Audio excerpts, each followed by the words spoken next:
ফালাম্মা জান্না আলাইহিল লাইলু রাআ কাওকাবা, যখন রাত্রি তার উপরে আচ্ছন্ন হয়ে গেল, রাত্রি তাকে আচ্ছন্ন করে ফেললো, রাআ কাওকাবা, তখন তিনি আকাশে অনেকগুলো নক্ষত্র দেখতে পেলেন।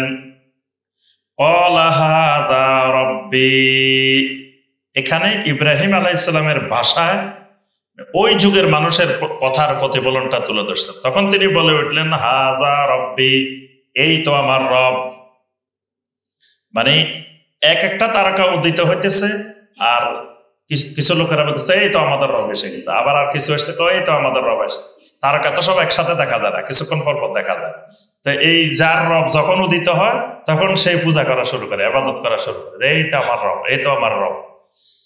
ফালাম্মা আফালা, ইব্রাহিম আলাইহিস সালাম সারা রাত দেখলেন খালি রব আসতেছে, রব আসতেছে, রব আসে। ফালাম্মা আফালা, রব আবার চলে যায়।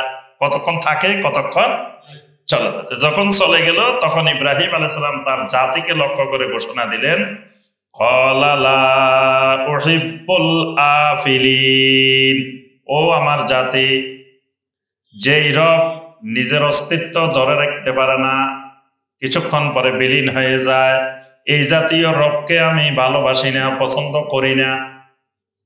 এই রবকে কিন্তু উনি গালি দেন নাই, কিছু খারাপ কিছু বলেন নাই, বলছেন যে লা উহিব্বুল আফিলিন, এটাই দাওয়াতের ভাষা, যে আমি তোমাদের এই অস্ত যাওয়া, পালিয়ে যাওয়া, বিলীন হয়ে যাওয়া এই রবদেরকে আমি পছন্দ করি না।